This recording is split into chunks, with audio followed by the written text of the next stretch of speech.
Hi hello అందరికీ నమస్తే, welcome to Darvi TV.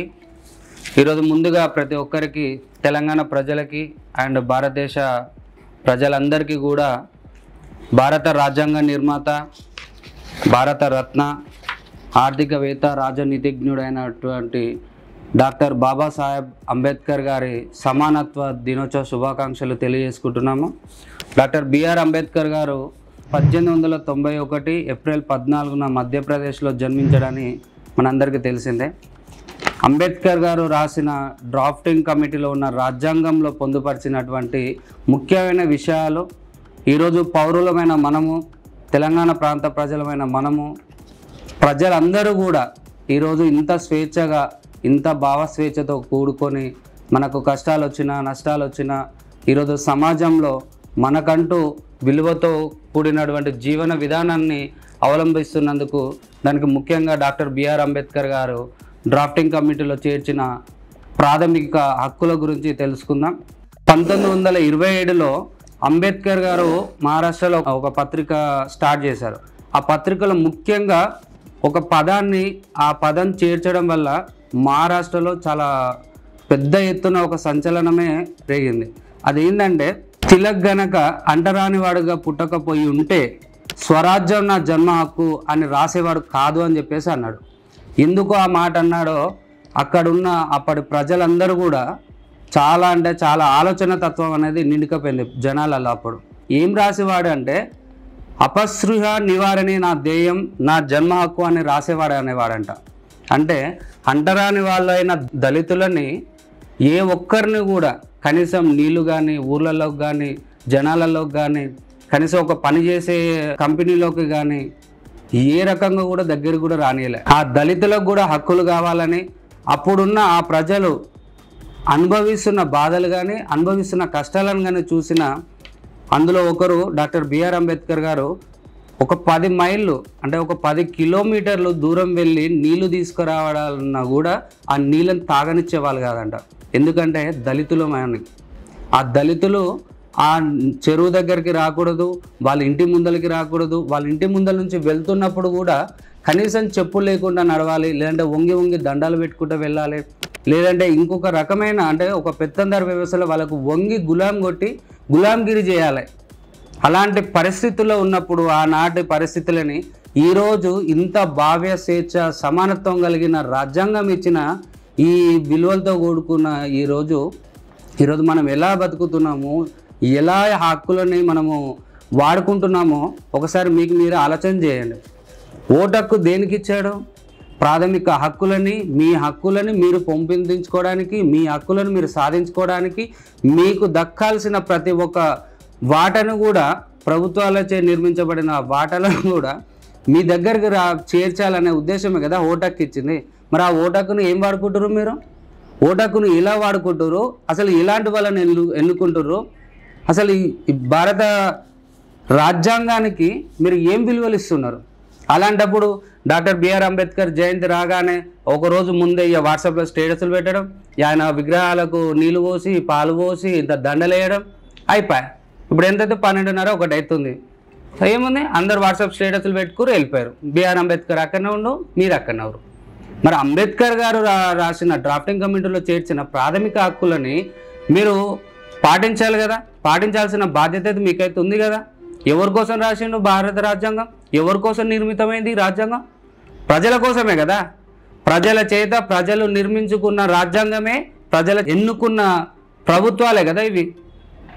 మరి ఆ ప్రభుత్వాలకు, ఆ రాజకీయ నాయకులకు ఓటు హక్కుని అమ్ముకొని, మీ ఓటు హక్కును మీరు అమ్ముకురంటే మీ తల్లిని అమ్ముకున్నట్టే కదా.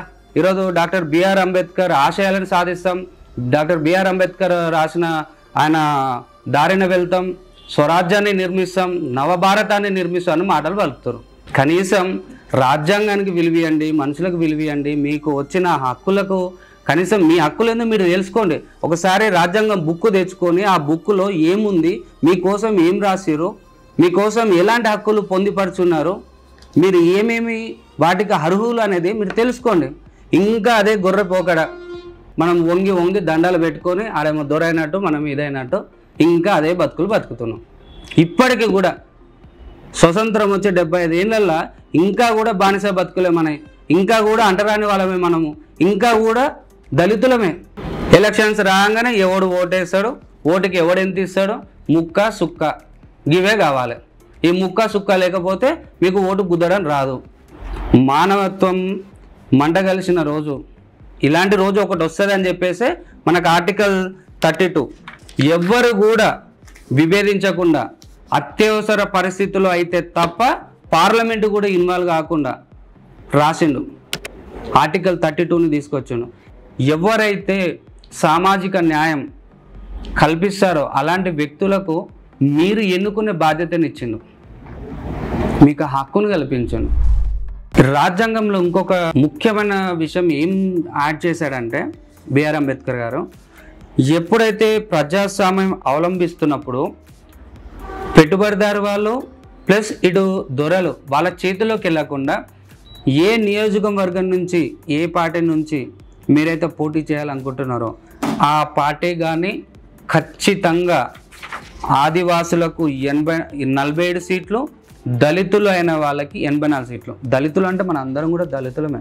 సో దళితులకు 84 సీట్లు, ఆదివాసులకు 47 సీట్లు. అంటే మన తెలంగాణ విషయం చెప్తున్నా. ప్రస్తుతం తెలంగాణలో 84 మంది వాళ్ళకి, ఆదివాసులకు 47 సీట్లని కేటాయించాలని చెప్పేసి ఇస్తే ఈరోజు ఏ పార్టీ అవలంబిస్తుంది చెప్పండి? 84 సీట్లు ఎవరికి ఇస్తుంది? ఆదివాసులకు 47 సీట్లు ఏడిస్తుంది. అంటే మీరు రాజకీయాలలో కూడా ఉండడానికి, మీరు రాజకీయాలలో ఫలాలను కూడా ఇచ్చేయడానికి, తెలంగాణ భవిష్యత్తు మార్చడానికి, ఆర్థిక వ్యవస్థను మార్చడానికి, రాష్ట్ర పరిస్థితులను మార్చడానికి మీకు కల్పించిన హక్కులు కూడా మీరు తెలుసుకోకుండా ఎవరో ఎస్సీ ఎస్టీకి ఒక 4-5 సీట్లు ఇవ్వగానే సమరపడిపోయి, ఒక ఎస్సీ వాళ్ళకు ఒక 8 సీట్లు 10 సీట్లు ఇవ్వగానే సమరపడిపోయి, ఒక బీసీలకు ఒక 10-15 ఇవ్వగానే సమరపడిపోతే ఎట్లా సమానత్వం అవుతుంది? ఈరోజు డాక్టర్ బిఆర్ అంబేద్కర్ జన్మదినం దేనికి ఇంత పెద్ద పేరు? డాక్టర్ బిఆర్ అంబేద్కర్ గారి జయంతిని సమానత్వం రోజుగా జరుపుకుంటున్నారు.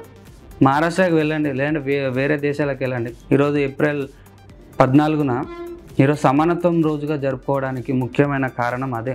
కానీ చాలామందికి సమానత్వం అంటే కూడా ఏందో తెలియని పరిస్థితిలో ఉన్నాం. మన ప్రాథమిక హక్కులలో ఇంకొక ముఖ్యమైన విషయం ఏంటంటే, ఇప్పుడు భారతదేశము చిన్న చిన్న రాజ్యాలుగా సంస్థానాలుగా ఉండేది. అది మీ అందరు కూడా తెలుసు. మనము తెలంగాణలో పలానా సంస్థానం అని, పలానా రాజ్యాలని, ఇవి వాళ్ళు పరిపాలించారని, ఈ రాజ్యం వాళ్ళు పరిపాలించను, ఈ రాజు పరిపాలించను అని చెప్పేసి మనం అందరికీ తెలిసిన విషయాలే. సో అలాంటి సిచ్యువేషన్లో అప్పుడు డాక్టర్ బిఆర్ అంబేద్కర్ గారు ఏం చేశారంటే, అందరినీ సమానంగా చూడాలి, సమానంగా చూస్తున్నా కూడా చట్టాలు, అలాంటి చట్టాలను ఇచ్చినా కూడా కొన్ని సందర్భాలలో కొన్ని జాతులు, దళిత జాతులలో ఉన్న కొన్ని వర్గ జాతులు వివక్షకు గురైతాయని తెలుసుకొని ఆ వివక్షణకు దూరం కాకుండా వాళ్ళకు కూడా హక్కులను కల్పించాలని చెప్పేసి ఆ చట్ట సభలలో నిజ జీవితంలో వెనుకబడ్డ కులాలకు వాళ్ళు ప్రాతినిధ్యం వహించేలా వారి కోసం ఆర్టికల్ 15/4 అండ్ 16/4 ద్వారా సామాజికంగా వెనుకబడిన వర్గాలకు రిజర్వేషన్ కల్పించేలాగా అంబేద్కర్ కృషిని మనము ఎప్పుడు కూడా మర్చిపోవద్దు. దళితులలో పెద్దవాళ్ళు ఉన్నారు, మధ్యతరగతి వాళ్ళు ఉన్నారు, పేదవాళ్ళు ఉన్నారు. ఇప్పుడు కూడా దళితులలో చాలా వెనుకబడి వాళ్ళు, వాళ్ళ కులాలను కూడా ఇప్పటికీ మన దాంట్లో కూడా చాలామంది తెలియదు. ఆదివాసులలో కూడా చాలామందికి ఎన్ని కులాలు ఉన్నాయి అనేది తెలుసు, కానీ ఇంకా వాళ్ళ జీవన విధాన స్థాయిలో వాళ్ళు జీవిస్తున్న విధానం కూడా చాలామంది తెలియదు. కానీ వాళ్ళందరూ కూడా హక్కులు కల్పించును, వాళ్ళందరూ కూడా చట్టసభలలో ఉండాలని ప్రేరేపించును. అలాంటి చట్టాలని 15/4 అండ్ 16/4 చట్టాలను రూపకల్పన చేసి ప్రతి ఒక్కరూ అందులో ఉండాలని, ఆ వెనుకబడిన కులాల దాంట్లో వాళ్ళు కూడా భవిష్యత్తులో మంచిగా ఉండాలని చెప్పేసి వాళ్ళందరికీ కూడా రిజర్వేషన్లు అనేది కల్పించిండు డాక్టర్ బిఆర్ అంబేద్కర్. విద్య, ఉద్యోగం, రాజకీయాలలో ఎస్సీ మరియు ఎస్టీ నిర్ణీత సంఖ్యలో సీట్లు రిజర్వేషన్ చేయడానికి వీలు కల్పించిండు. అంటే ఈ 15/4 అండ్ 16/4 రాష్ట్ర స్థాయిలో కానీ కేంద్ర స్థాయిలో కానీ రిజర్వేషన్ అంటే ఎస్సీ ఎస్టీలకు నిర్ణీత సంఖ్యలో సీట్లు రిజర్వ్ చేయడానికి, అంటే విద్యా ఉద్యోగంలో. అందుకనే ఈరోజు ఎస్సీ ఎస్టీ వాళ్ళు, వెనుకబడిన తరగతి వాళ్ళు ఈరోజు విద్యలో కానీ సీట్లు తీసుకొని లేదంటే ఉద్యోగాలలో రిజర్వేషన్ ద్వారా వాళ్ళు ఒక ప్రభుత్వ ఉద్యోగాలు కానీ ప్రైవేట్ ఉద్యోగాలు కానీ కాంట్రాక్ట్ ఉద్యోగాలు కానీ గవర్నమెంట్ కానీ కేంద్ర గవర్నమెంట్ కానీ ఆర్మీలో కానీ వీళ్ళందరికీ రిజర్వేషన్ ద్వారా వాళ్ళు ఈరోజు ఉద్యోగ కల్పనకు గురయ్యారంటే దానికి ఈ ఆర్టికల్ 15 and 4 రిజర్వేషన్ చట్ట ప్రకారమే.